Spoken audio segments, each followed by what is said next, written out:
Eh bien, cher public présent et à l'écoute, que je vous remercie d'être aussi attentif et aussi intéressé à ce que j'essaye de vous expliquer. Ça me fait tellement plaisir. Aussi, tous les encouragements que j'ai reçus, ça me fait tellement plaisir. Aujourd'hui, je vais revenir sur le terrain, puisque hier, on a fait une belle interlude en allant à la ferme, en se promenant dans une prairie, où on a bien remarqué que nous devons revenir à une vie sociale où les animaux et les plantes peuvent vivre ensemble et où on n'a plus la séquestration de tous ces animaux dans des entreprises qu'on appelle des exploitations.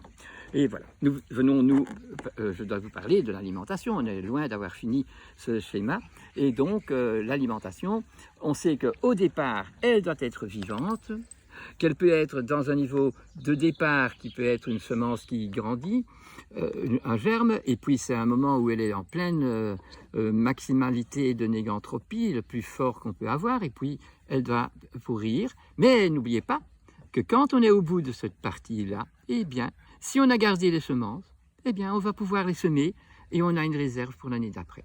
Et si vous devez aussi savoir, tellement de choses vont en dormance, c'est-à-dire, si nous prenons on a pris d'ailleurs dans les pyramides des pharaons qui pensaient et qui rêvaient qu'ils allaient s'éveiller et donc il fallait que l'alimentation soit dans la pyramide. 2500 ans plus tard, on a sorti de l'épeautre, du sarrasin et encore bien d'autres graines, on les a semées.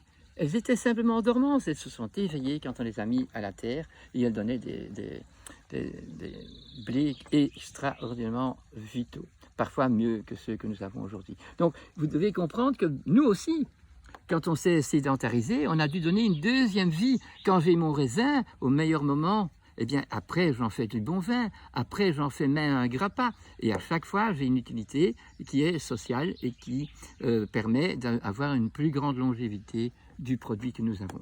Et c'est ça la cuisine, c'est savoir arriver à faire les mélanges que la nature ferait dans le sauvage, puisque les lapins choisissent dans le domaine où ils habitent, dans le terroir où ils sont et dans le climat où ils sont, de prendre tous les aliments. Et ils ne choisissent pas que le vert de la carotte. Si vous avez un potager, vous êtes vraiment fâché quand le lapin est rentré parce qu'il a touché à tous les légumes et à tout ce qui se trouve dedans.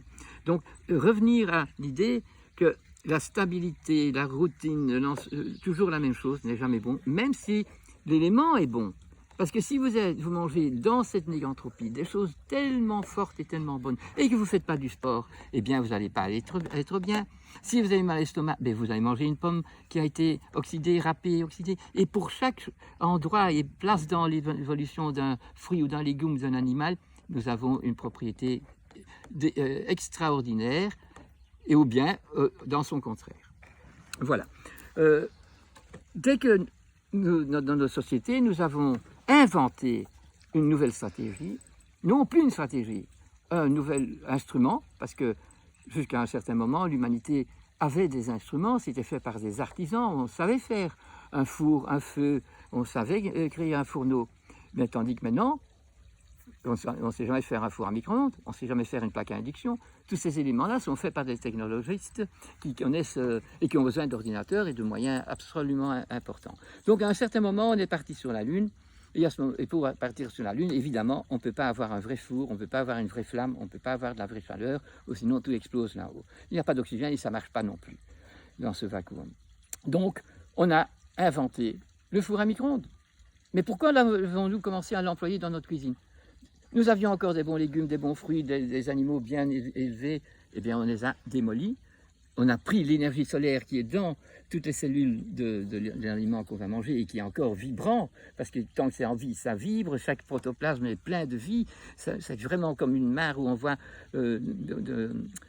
des kickerdrill, comme on dit ça en français, les têtards, les milliers de têtards qui bougent et qui bougent, et bien c'est comme ça dans chaque protoplasme, ça bouge, et ce mouvement, cette continuité dans le mouvement va permettre une continuité dans l'évolution de la cellule, ou bien de l'organe, ou bien de l'individu qui, lui, change, parce que quand on était à 6 ans, on est le même quand on a 67 ans, mais on a quand même changé et on est resté le même. Vous voyez un peu ce sens de cette personnalité que se trouve écrite dans chacune de nos cellules. Donc, une fois qu'on a le micro-ondes, on a démoli toute la qualité de la nourriture. Ça ne vaut même pas la peine d'avoir une bonne nourriture, puisque si elle est bonne, c'est nous qui la démolissons. On processe, on fait une processing. Il y a un processing on ne sait pas le faire avec des moyens artisanaux. La plaque à induction, c'est aussi encore plus grave parce que maintenant, dans beaucoup de magasins où on vend des cuisines, vous ne savez avoir que de l'induction et il faut faire des yeux de la tête pour encore avoir une plaque chauffante. Donc, une fois qu'on a une nouvelle procédure, eh bien, toutes les stratégies qui existaient avant tombent dans l'extinction. Et bientôt, on nous interdira même d'employer du bois dans la cuisine ou dans le feu ouvert, puisqu'on va dire que ça fabrique du CO2. Et on oublie que nous, on fabrique du CO2 aussi tous les jours. Donc, c'est un autre problème à discuter à un autre moment. Voilà. Oui. La conservation, donc vous avez compris qu'on peut le faire, mais c'est de l'alchimie, c'est pour améliorer et faire une longévité plus grande, un emploi à un autre moment. Je pense que je dois commencer à vous dire au revoir parce que le temps est fini pour mon WhatsApp. Quand on vous l'envoie, il m'a demandé d'arrêter à temps.